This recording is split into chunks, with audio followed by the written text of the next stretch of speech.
So far to this point, we've looked at marriage among the saints in three different sections. Today we look at the fourth and the final one.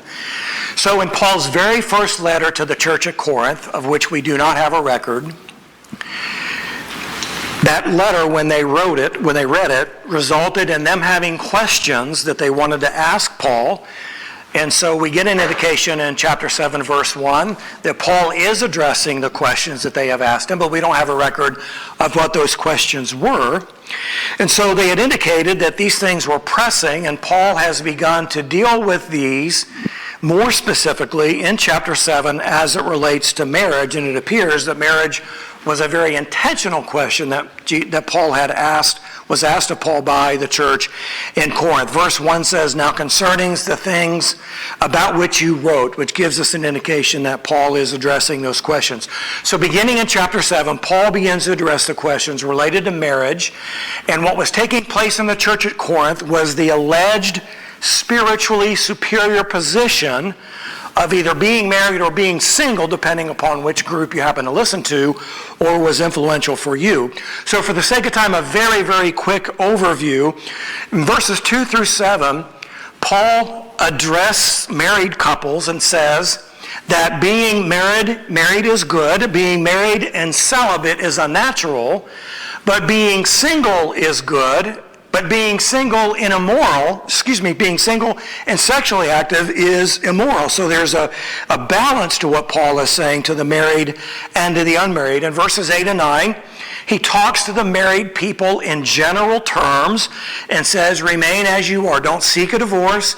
Don't seek a divorce and go out and be remarried to a believer. You don't need to do that. In verses 10 and 11, he speaks to those who are contemplating divorce and says, remain as you are. You don't need to do anything about your current marital position. In verses 12 through 16, Paul talks to those that are now married to unbelievers after their conversion. So he speaks to the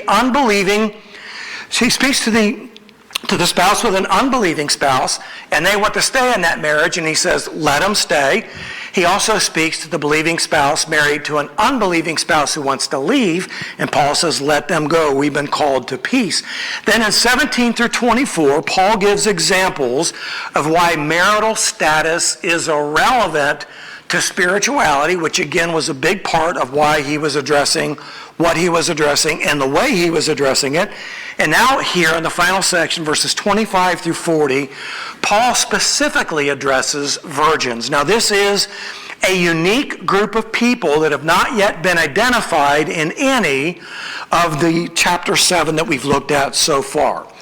So the section that we're looking at today has been called by every commentator I read the most difficult passage in 1 Corinthians, and some have said this is the most difficult passage in all of Paul's writings.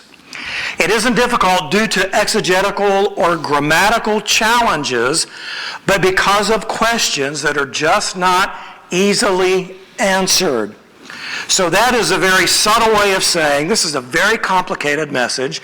It's going to be far longer than you probably want it to be, but it's not going to be anywhere as long as it really needs to be, but I was not willing to divide this up into 2 or 3 sections. So buckle up. I don't know how long this is going to take, but it's a very involved passage of Scripture. So part of the difficulty is determining how much detail is necessary in order to come to a conclusion that helps you and I understand what is the probable intent of Paul's word choice, given the circumstances that we don't know any precision about what was going on.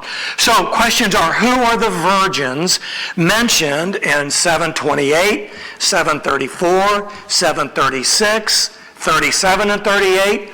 Most specifically, how you interpret or understand 37 and 38 affects how you understand the word usage of virgin for everything before that and what that actually means. And it's really difficult to sync those together in a clean and a clear way. Another one of the questions is, what is the present crisis that Paul notes in 7:26? Is Paul introducing an end times or an eschatological consideration for the people, or is he talking about something in the here and now? And looking at what Paul says in 26, and as he deals with it in verses 29 through 31, how does his eschatological outlook condition his response to the questions that they asked, which we really don't even know? Additionally, why does Paul mention widows again in 39 through 40, since he's already addressed this group earlier in verses 8 and 9? And with each one of these four considerations, you can divide these out into 3, 4, 5, 6 different segments that make understanding and explaining in a coherent way, in an awake audience, exactly what the conclusion by commentaries are, the scholars that have looked at this. What is the conclusion we're going to draw from this? So all of that to say this, one thing is very clear. Paul is consistent in verses 25 through 40 in the application of the principle that he established all the way throughout the passage, and that is, remain as you are. There was a preoccupation with changing your marital status, your marital position, based upon the philosophy and the influence that was pervasive within the Corinthian church about an alleged spiritual superiority to those that were married, to those that were in a quote-unquote spiritual marriage, to those that were single. And so it gets very, very complicated in understanding with any precision what it is Paul intends to say. But the principle is the same: remain as you are. Now, this is a very lengthy passage. We're going to read it in its entirety. And you will note that my version, the New American Standard, is probably going to be different from yours. So, for example, the New American Standard says virgin daughter. Daughter is supplied by the translators as what they think it refers to. The Greek says virgin. The New King James says virgin. The NIV says engaged. The ESV says betrothed. And all of these impact how you understand what the virgin is. When you get down to verses 37 and 38, regardless of how you understand virgin, there is the verb change that says giving her the virgin in marriage. So that's also confusing to how you understand the entirety of the passage. So here's what verses 25 through 40 say. Now concerning virgins, I have no command of the Lord, but I give an opinion as one who by the mercy of the Lord is trustworthy. I think then that this is good in view of the present distress, that it is good for a man to remain as he is. Are you bound to a wife? Do not seek to be released. Are you released from a wife? Do not seek a wife. But if you marry, you have not sinned, and if a virgin marries, she has not sinned. Yet such will have trouble in this life, and I am trying to spare you. But this I say, brethren, the time has been shortened, so that from now on those who have wives should be as though they had none, and those who weep as though they did not weep, and those who rejoice as though they did not rejoice, and those who buy as though they did not possess, and those who use the world as though they did not make full use of it, for the form of this world is passing away. But I want you to be free from concern. The one who is unmarried is concerned about the things of the Lord, how he may please the Lord, but one who is married is concerned about the things of the world, how he may please his wife. And his interests are divided. The woman who is unmarried and the virgin is concerned about the things of the Lord, that she may be holy both in body and spirit. But the one who is married is concerned about the things of the world, how she may please her husband. This I say for your own benefit, not to put a restraint upon you, but to promote what is appropriate and to secure undistracted devotion to the Lord. But if any man thinks he is acting unbecomingly toward his virgin daughter, if she is past her youth, and if it must be so, let him do what he wishes.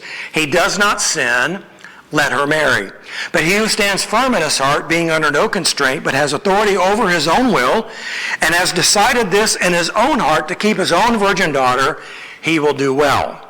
So then both he who gives his own virgin daughter in marriage does well, and he who does not give her in marriage will do better.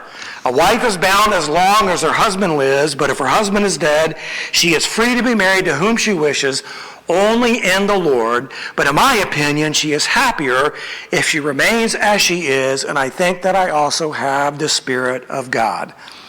Now, I'll tell you, my head hurts. I have read and reread and reread and parsed and erased and deciphered and added and subtracted, and most complicated message I've ever had to try to prepare. So let me say this. Man is fallible. Man does not have the perfect ability to understand exactly what God intended when he gave this revelation. It does not mean that man has recorded it improperly, but there's a lot that goes into understanding Scripture. One of the chief principles in interpreting Scripture is to take the verse in context of the passage in context of the chapter in context of the book, and the book in context of what the Bible teaches in its entirety. So you can't build a doctrine on a single verse, and you can't let something that isn't as clear in our minds as we would like it to be lead us to the conclusion that God's Word is not accurate, it isn't trustworthy, that it is flawed just like man is. But there are some real challenges in this passage, even though I believe with all my heart that it is the infallible, inerrant, perfect Word of God. Our challenge is finding out how we can apply that which we don't fully understand to our lives in a meaningful way. So I hope that you'll hold on to that as we go through this. Now, number one, the question of marriage. Each of these points in our outline has its own set of challenges. So the question of marriage is now proposed in verse 25 to a new group in our discussion on marriage, and that is the virgins.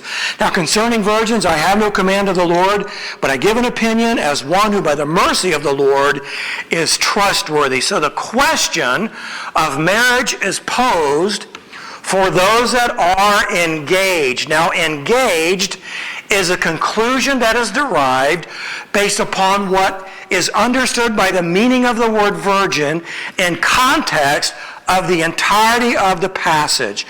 So it is likely that Paul is using the term virgin similarly to the way the word betrothed would be used, even though the word betrothed is a different word in the Greek. It carries the same meaning for the most part, although it is a different word. So the term virgin appears 6 times in total in this passage, and it's used with 3 primary views in mind. That's primary. There are a number of other possible views that aren't amongst the wider group of commentators who would translate a passage this particular way. So 3 primary ways that it is used, and your particular Bible translation will give an indication of how they have chosen to understand that word. So the first one is a virgin daughter of marriageable age. So you would have a virgin daughter that would be considered not of marriageable age. She might be 12, 13, or 14. As we know from the account of the gospel, that Mary was a virgin betrothed to Joseph, and by most accounts it is believed, based upon Jewish history and culture, that she was probably 15 or 16. So that seemed to be the threshold of what was considered to be a marriageable age. So this virgin daughter of marriageable age is the way some have applied it, especially in light of verses 37 and 38, where it says that there is the giving of the virgin in marriage or of his own virgin, which is rife with all kinds of challenges in and of itself. So that's the first way, the first primary way this is understood, a virgin daughter of marriageable age. Secondly, one of the possible views is the virgin speaks of a spiritual marriage where consummation has not yet taken place. Now, it isn't known with certainty, but it is assumed that this is probably taking place in Corinth at the time, although this was far more common in the 2nd and the 3rd centuries of Christianity, and it would have been considered highly rare in Paul's day at the time of the writing of the book of 1 Corinthians. So a spiritual marriage means they have taken some kind of a spiritual vow, but they have chosen not to engage in sexual activity because they believe that this is a higher spiritual position for them to be married and still be celibate. Now, the challenge with that is what Paul has already established in talking to married people, is that being married and celibate is unnatural.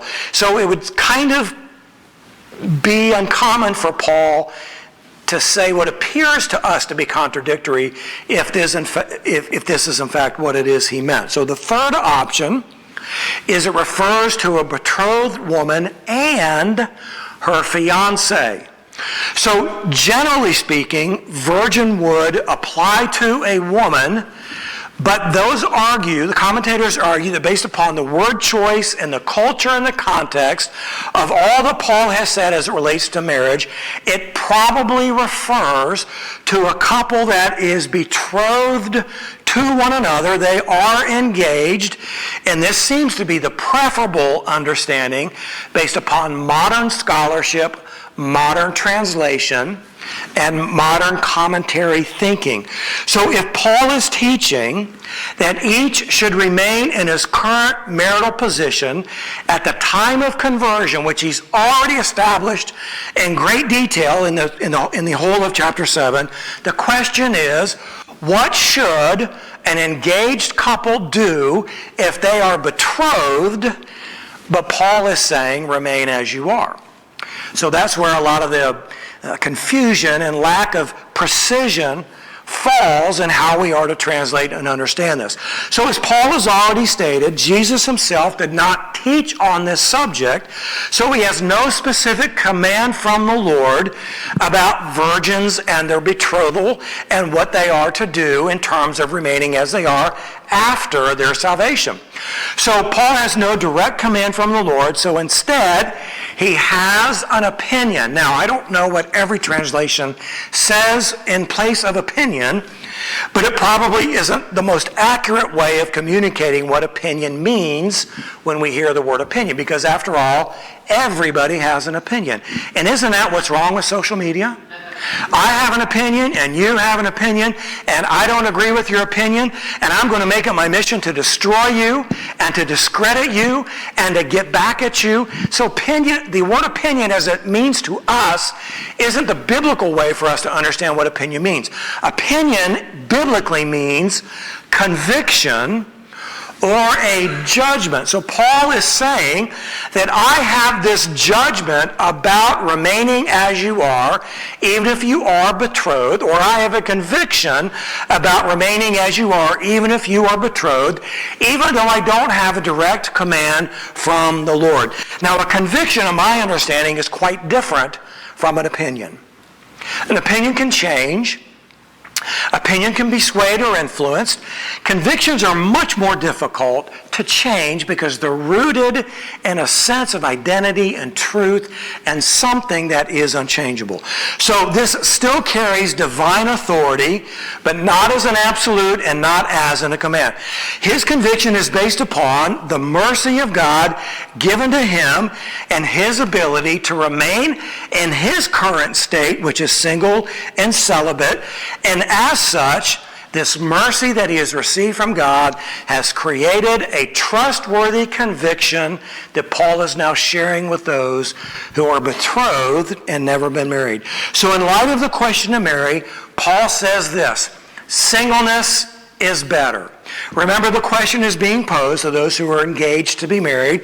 Paul says singleness is better. Verse 26, I think then that this is good in view of the present distress, that it is good for a man to remain as he is. There's that principle again, remain as you are after conversion. Paul's conviction was that it is better for single Christians to remain single if they have that gift from God. There should not be an external compulsion from society or a parent or somebody else that forces one to do something that they're not convicted of doing. So if you have that gift of singleness, God bless you, live well. If you don't have that gift of singleness, get married, God bless you, and live well. That's basically what Paul says all throughout this chapter. So it isn't a superior spiritual position to remain single, but it is better practically speaking, as Paul introduces to us here, because of distress. Paul doesn't identify this distress, but it is possible that he expands upon this distress, as we will see in verses 29 through 35. And one of the great challenges is that many think that this is the introduction of an end times or of an eschatological consideration, although that's not Paul's common word usage or phrasing to communicate eschatology, even though he hints at it a little bit later. Okay? So because of distress, Paul says it is better to remain single. That word present literally translates in the Greek as impending. So it means that it's pretty obvious to Paul what is about to happen. There is this impending distress. So we don't know exactly what that means. There isn't any clear history in Corinth that would enable scholars to go back and say this is what Paul was referring to. But what we do know generally, both in the present tense and in an eschatological view, we can also apply from this passage. So in this time, Christians were already being arrested. They were beaten, they were imprisoned because of the gospel, as we read all throughout the book of Acts. And oh, by the way, you can read the book of Acts in about an hour and a half to 2 hours, maybe, if you're just going to read through it. But that took place over 20, 30 years. So Christians were being arrested, imprisoned, and beaten and persecuted for the gospel. And it's possible that Paul expected this persecution to increase. And it was this present distress, the reason that Paul was encouraging those to be betrothed to remain as they are because of the distress. Now, if Paul had the ability to speculate as to what was going to happen to Christians in the future, he was dead on, because in about 10 years, Emperor Nero came into play, and he exacted the most barbaric persecution of Christians the world has ever known. It is said that Nero took Christians alive and sewed them in animal skins and threw them to the wild animals to be eaten, and this was entertainment for the masses. Think about that. You could die for your faith. You could die for identifying with Christ, being sewn into an animal skin and thrown to wild animals to be eaten. It was also said that Nero would take Christians and he would engulf them in wax and other flammable liquids, and he would impale them on a post and set them on fire to illuminate his garden. This man was wildly barbaric. And it's possible that Paul saw something like this happening and was saying, because of the present distress and the future distress, it is better to remain single. So this distress is certainly magnified when one is married and there is a family to worry about and contend with in these situations. Paul will talk more about this in just a few moments. So for this reason, the present distress, singleness is better. But Paul cautions, but remain as you are. Now, why would Paul say that? Well, if Paul is introducing this impending distress, and married people were thinking, well, it'd be better for me to be single than I have to go get divorced. Paul's saying, no, don't do that. Verse 27, are you bound to a wife, or are you married? Do not seek to be released. Are you released from a wife? Do not seek a wife, remain as you are. The guiding principle is repeated. If you're married, stay married. If you're currently not married, then stay unmarried. Don't get married or don't stay single only because you think there's a superior spiritual position or because of some external influence on you. Remain as you are. Singleness is better, but marriage is not sinful. Remember, you have competing philosophies in the minds of the Corinthians who are saying singleness is better, singleness and celibacy is really better than that, and marriage is better. So you had it all across the board. Paul says marriage is not sinful. Verse 28, but if you marry, you have not sinned. And if a virgin marries someone who has never been married, she has not sinned. Yet such will have trouble in this life, and I am trying to spare you. Again, the present distress, the terminology of trouble doesn't necessarily have eschatological implications to it, although that does come in just a moment.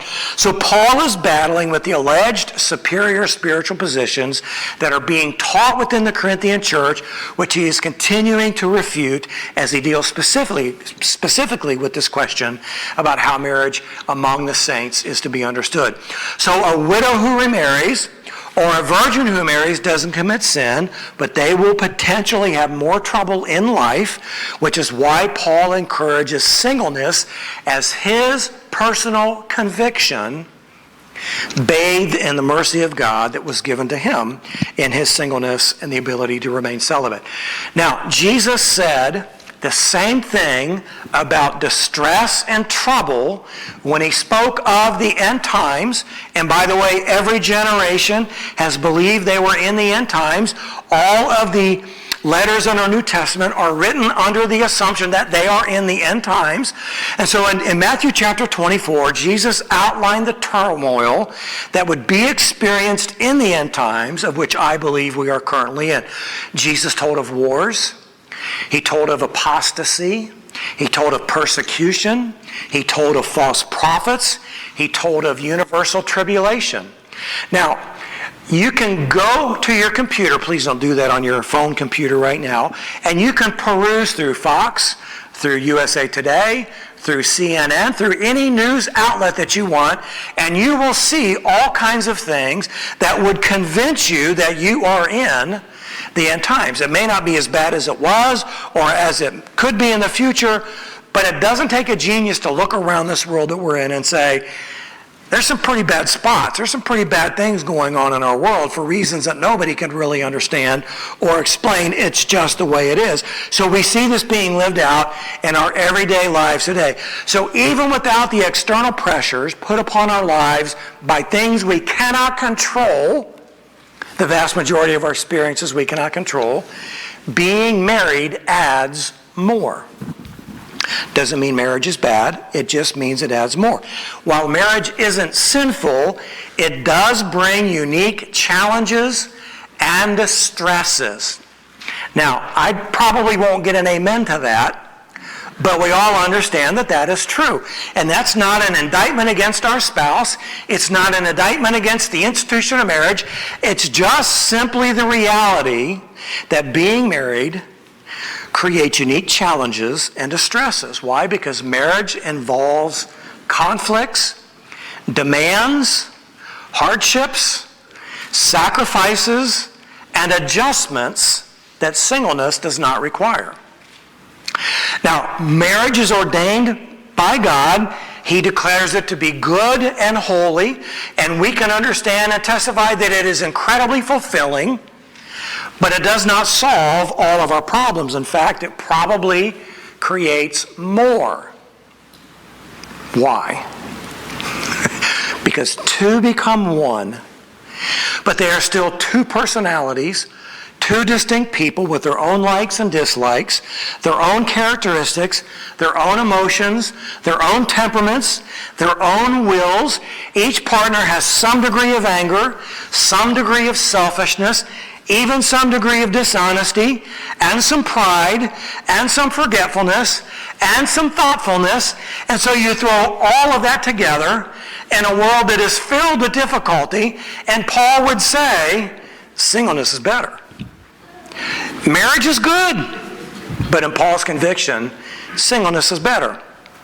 So all this is true even in the best of marriages, and because of the distress, whatever Paul meant by that, he contends that singleness is better. Now, all that I've said about marriage as it relates to the challenge and the uniqueness, it has every bit as much to do with you as it does your spouse. I am just as involved in the conflict and difficulties and hardships in my marriage as my wife is. Isn't that the way it is? Isn't that the truth? And we really can't blame the other person. We just have to blame ourselves. What is my contribution to this? What is my contribution in resolving this? What is my sacrifice? What is my point of resolution in these difficulties? Single people don't have to contend with that, although they do have to contend with things that are unique to singleness. Now, secondly, in our outline, Paul turns his attention to the challenge of marriage. Wait a minute, what were you just talking about, the challenge of marriage? Well, that was a present distress. Really not what the challenge of marriage is specifically as we look at it as this passage unfolds. So the challenge of marriage expands upon Paul's understanding of the distress that he has just identified in a somewhat general way. Paul puts the question of whether or not to marry, along with other activities that characterize the entirety of our lives, into a proper eschatological or end times or eternal focus. Let me say that again. Paul is going to talk about the challenge of marriage as we are to understand it in the scope of eternity. Oh, wait a minute. That's very different consideration, isn't it? How difficult is it for us to have an eternal focus in our everyday life? It's pretty hard, isn't it? Because there's so much contending for our time and our energy and our focus. So the key to understanding what Paul is about to say in these 5 paradoxical assertions that are in 29 through 31 lies in the parallel statements that come before it and after it. So there's a parallel statement that Paul is going to use that frames what he says in between it.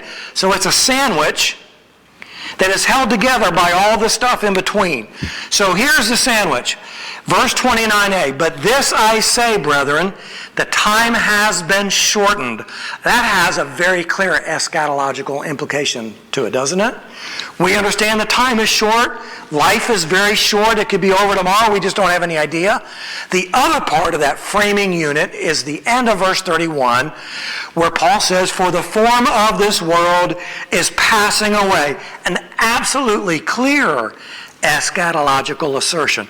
So what Paul is saying is there's this challenge of marriage that is going to take place in light of eternity as we live out our everyday lives under the present distress that is in the world, that is in our lives, that is in the context of relationships in general. And this is what Paul is going to say. Now what Paul says, between the time has been shortened and the form of this world is passing away, cannot be taken literally. It is not to be understood literally. If it were to be taken literally, it would undo much of what Paul has already said as it relates to marriage and the other things that he has said previously in the first 6 chapters of Corinthians. So if you were to take everything that he has said literally, then it would reduce our lives to a robotic experience where we feel nothing, we react to nothing, and we just live entrenched in stoicism and just show no emotion, no interest, no nothing of any kind. So you'll notice, first of all, the appeal to the brethren that we have here. Paul says, verse slipped away. So to the brethren, "But this I say, brethren, the time has been shortened." So the appeal to brethren now extends beyond the specific focus of the virgin to everybody who is going to hear the words that Paul is saying to the church at Corinth. So the appeal is to everyone, not just those who are engaged and not yet married.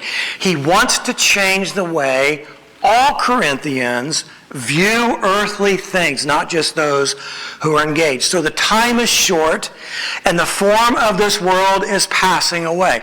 So while marriage is good and is a gift from God, marriage is temporary. Verse 29b, so that from now on, those who have wives should be as though they had none. Now, big time out. Obviously, you can't take that literally, right? What would that mean?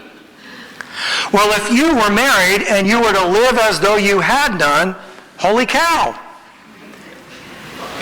Now, you got to take immorality off the table because the Bible clearly denounces all forms of immorality. But what would your marriage be like if you lived it as if you were not married at all? That'd be really difficult, wouldn't it? It would be, why are we doing this if you're going to act like I'm not even here and we don't have any connection here? So marriage is temporary. Now, as we think about marriage being temporary, we need to understand this for what the spiritual truth really is. When Jesus was challenged by the Sadducees, they asked about the hypothetical woman who was married to 7 brothers, all of whom died, and they were trying to trick him and trap him. And so they said to him, so in the resurrection, whose wife will she be? She's been married 7 times to 7 brothers, so who is she going to be married to? You know what Jesus said? He said, for in the resurrection, they neither marry nor are given in marriage, but are like angels in heaven. Angels are not married. There is no marriage in heaven. Now this, I think, rubs us the wrong way. I've spent 50 years, not me personally, people say, I've spent 50 years married to this person. I have endured all 50 of those years and that person God has given to me. And you're telling me when I get to heaven we're not going to be married anymore? Yep. Will you be bothered by it? Nope. Will you rejoice in that? Nope. Will you regret it? Nope. Why? Because when we're in heaven, our focus is going to be on the unadulterated glory of God. That's it. The worship of Him, the service of Him, and there is no marriage relationship. And this begs the question, so what about my kids? And what about my best friends? And what about... I don't know that the Bible speaks of that directly, but very clearly Jesus taught that there is no marriage in heaven. You will not be hung up about that. It's not going to be a bad thing. It's not going to be a good thing. It's just going to be the thing. You're going to be so focused on who God is that it's not going to matter that you are not relating to this person in marriage. There's a lot about heaven we can't answer, and there's a lot that I can't explain, but we'll need to move on because I'm already getting long. So, marriage will disappear with this world. The time is short, for the form of this world is passing away, right? Because marriage is designed only for this world, not the next. So this seems to be the point that Paul is making when he says the time has been shortened, that human life at its longest is brief. You see these individuals that they put on the news that celebrated their 102nd birthday, and you go, my goodness, that is a long life. But what is the length of that life in comparison to eternity? It's nothing. This is why James says, do you not know that your life, you do not know what your life will be like tomorrow. You are just a vapor that appears for a little while and vanishes away. Now, you shouldn't be insulted by that. It's just an indication that this life we live is just a blip on the screen. It's a grain of sand on the beach. It's like a vapor in comparison to eternity.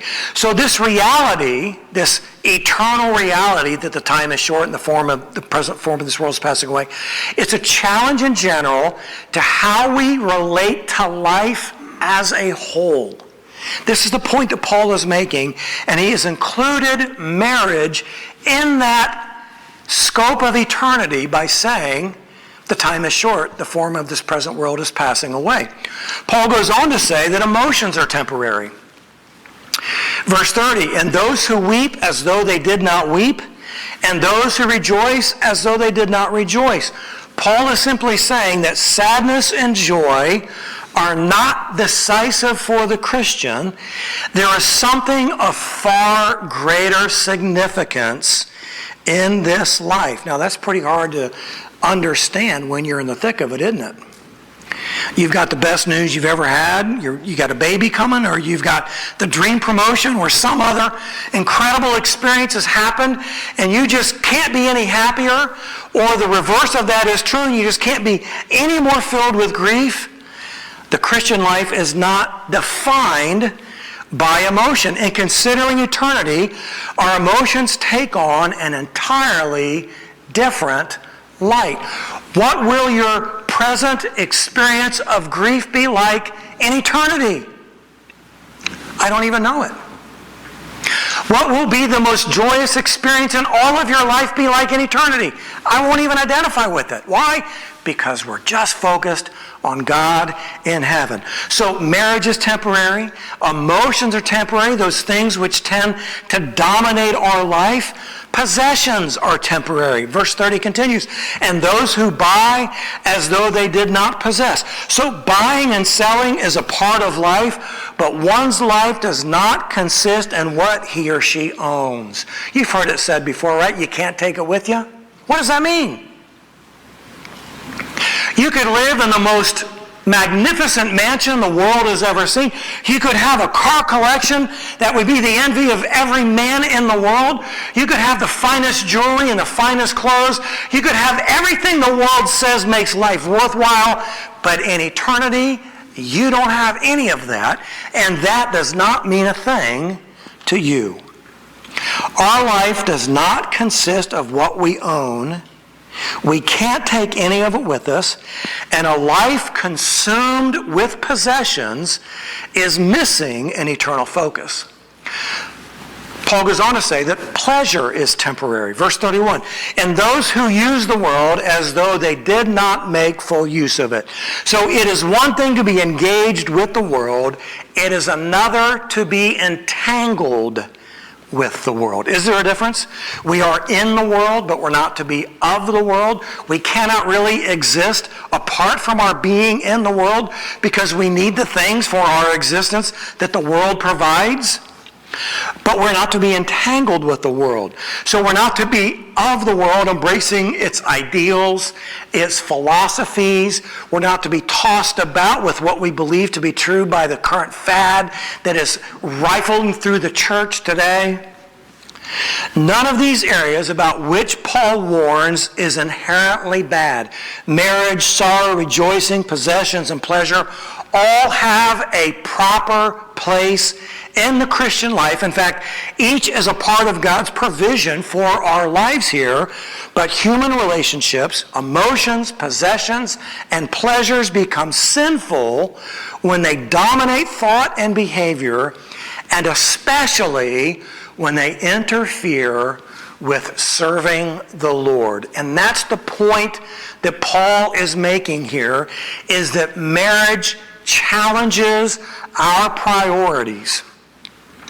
Now, Paul has already said that marriage is good and singleness is good, but each present their own unique challenges to the lives that we live while on this earth. Paul is not advocating for one over the other, but explaining why he prefers singleness as his conviction based upon the mercy of God. He goes on to say in verse 32, but I want you to be free from concern. He explains now why he prefers singleness. One who is unmarried is concerned about the things of the Lord, how he may please the Lord. So single Christians, whether formerly married or never married, are not intrinsically more righteous or faithful than married ones, but they are able, because of fewer family demands and obligations, to potentially be more devoted to the Lord's work. Marcy and I have known a number of missionaries who were single because they wanted to be fully devoted to the Lord. They were gifted by God with singleness, and although they probably had challenges with singleness, and although they desired the intimate companionship that marriage can bring, their commitment, their preference, their conviction was to serve the Lord without any additional interferences or any additional challenges to what was most important to them. That does not mean that they won't struggle with loneliness. It does not mean that they won't have a desire for that intimate companionship, but in general they are more free to focus on God and on serving Him. Verse 33, but the one who is married is concerned about the things of the world, how he may please his wife. 34, and his interests are divided. The woman who is unmarried and the virgin is concerned about the things of the Lord, that she may be both holy in body and spirit. But the one who is married is concerned about the things of the world, how she may please her husband. Now, Paul is not contradicting himself. He's not saying that singleness is better because of. He's just saying that singleness has less challenges to our priorities. Paul has already established repeatedly that marriage is good, and he's not saying that marriage is better or that singleness is better. He's just saying why it is his current conviction and why he believes it is better to remain as you are if you are engaged to be married. Married people are concerned about the earthly needs of each other, and they should be. But the married person's interests are divided between the earthly and the heavenly. And it should be. Now, let me give you an example right there. Being in ministry, there is really not enough hours in the day to do everything that could be done in terms of ministry. But when you have a spouse and you have a family, your interests are divided between service to the Lord and service to the family, and that's proper. Because if you are neglecting your family, then you are disobeying what the Bible says about caring for your family. So, marriage does not prevent great devotion to the Lord, and singleness does not guarantee great devotion to the Lord, but singleness has fewer hindrances and more advantages in not dealing with extra priority challenges in life. So it is easier for a single person to be single-minded in the things of the Lord, to be holy in body and spirit that Paul uses here. It speaks of a total setting of oneself apart to the Lord. That word holy always means set apart. So to set yourself apart in body and in spirit embraces a life of singleness and celibacy as a willing sacrifice in order to serve the Lord without any additional challenges. So the married Christian has no choice. His interests must be divided because he cannot be faithful to the Lord if he is unfaithful to his family.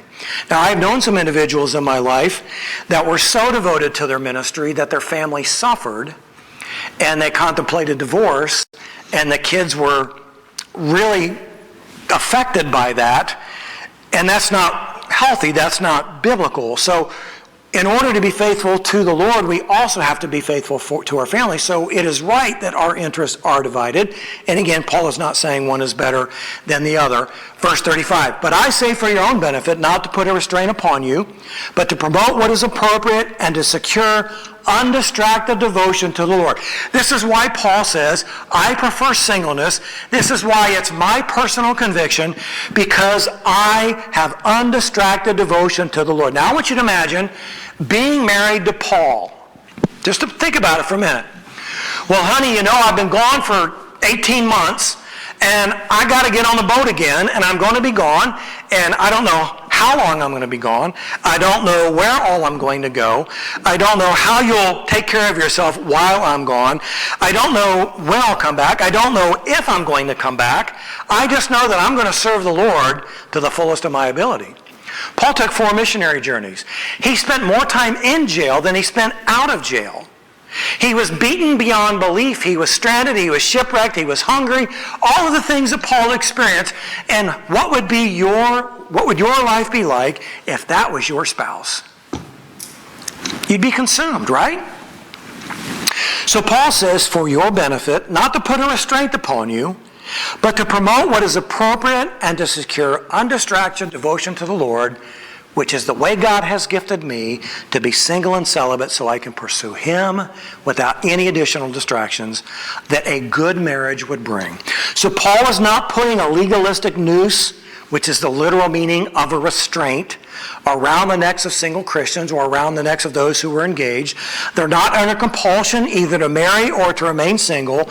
So in advising them to remain as they are, he had two motives, both of them for their own benefit. He wanted to spare them trouble, which he identified in verse 28 and in verse 32, and he wanted them to have undistracted devotion to the Lord, as he has just said. Now hang on, we're almost done. The last point, the choice of marriage.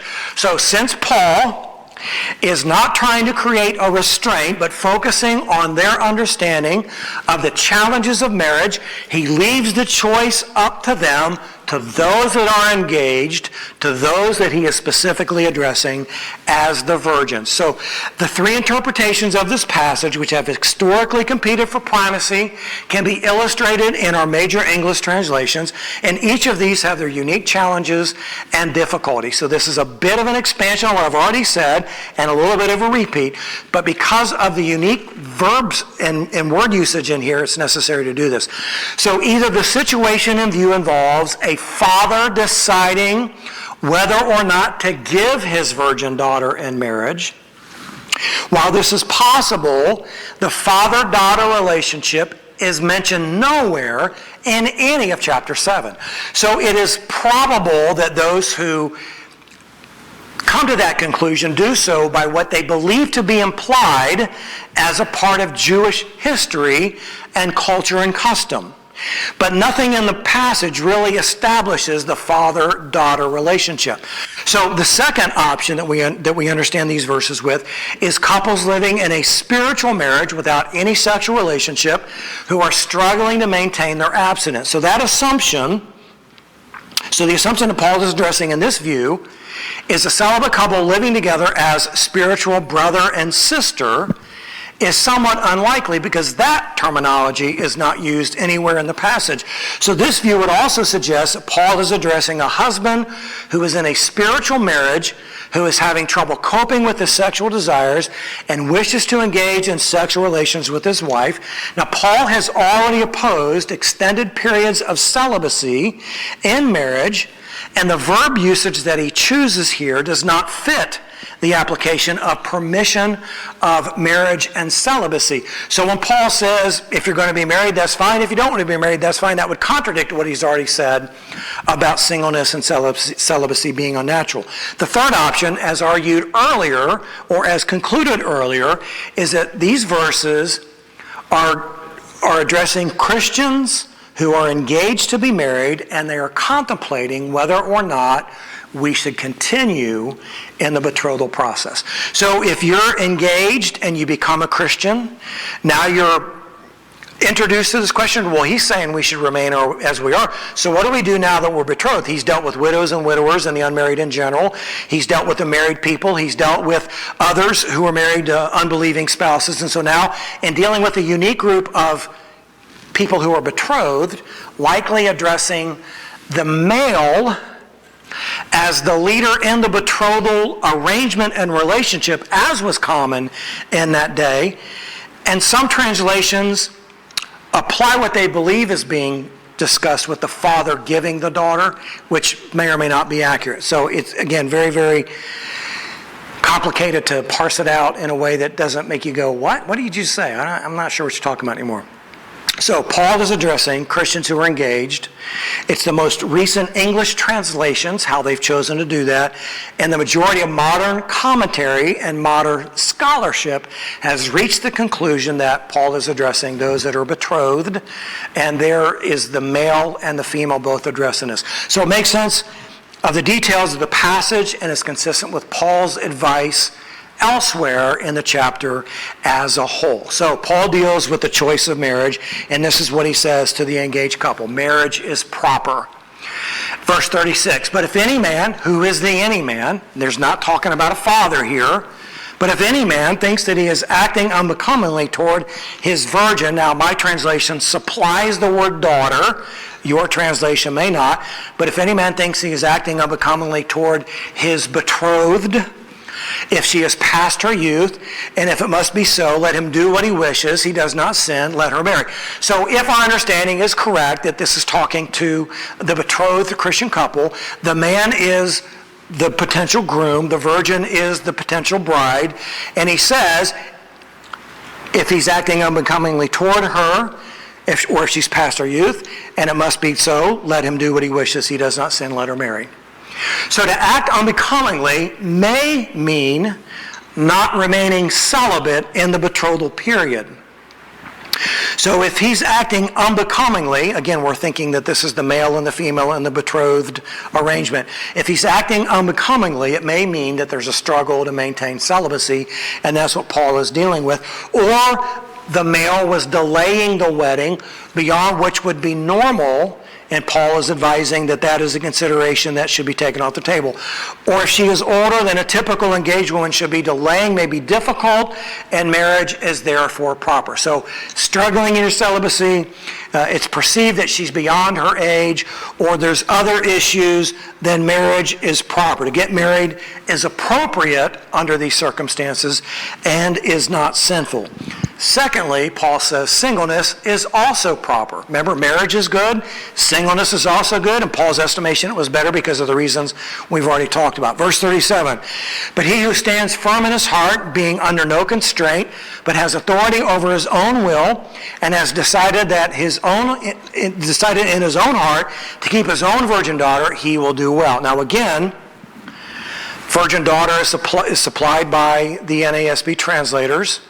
So he who stands firm in his heart, the male in the betrothal relationship, not being under any constraint, has authority over his own will, not acting unbecomingly toward his bride-to-be, has decided to keep his own virgin, not necessarily virgin daughter, but to keep his betrothed as a betrothed, he will do well. So what Paul is saying here basically is this: if you are engaged to be married as the man, and you have a conviction in your heart that it's better to remain single while you are to remain single even though you are engaged, and to keep her in this betrothal period for an undisclosed amount of time, you will do well. So marriage is appropriate. Singleness is also appropriate. The conviction to remain single, so be it. If there's a self-control issue while being engaged, if there's self-control while engaged and it can be maintained while engaged, so be it. It appears that Paul is referring to one who is convicted to delay the marriage during the present crisis, whatever that means, and staying engaged until ready is okay. So Paul points out the choice to marry or to not marry is fine. Both are appropriate. Verse 38. So then both he who gives his own virgin daughter in marriage does well, and he who does not give her in marriage will do better. Again, this verse is what makes all of the understandings of virgin very difficult, because you have the verb change of giving or presenting as opposed to just being a virgin daughter or a virgin. So the final word that Paul makes here, verse 39 and 40, a wife is bound as long as her husband lives, but if her husband is dead, she is free to be married to whom she wishes, only in the Lord. So marriage is permanent in this life, and a divorce should not be sought. If a widow or a widower desires to be married again, they should marry a believer, which is implied by the phrase in the Lord. And so to both virgins and to widows and widowers, Paul repeats the principle, remain as you are. And then the final word that he has here in verse 40, but in my opinion, she is happier if she remains as she is, and I think that I also have the Spirit of the Lord. So Paul repeats what he's already said, and when he says that I have the Spirit of the Lord, Paul is speaking to both groups that are advocates for singleness and those that are advocates for marriage as the superior spiritual position. And he would say, you boast that you have the Spirit of the Lord, I have the Spirit of the Lord also. And I believe that this is a bit of a segue as Paul is going to begin to deal with Christian liberty and how they have applied that to their lives, and he uses his position as one who has the Spirit of the Lord as an authoritative position to deal with those things that they have taken great liberty in.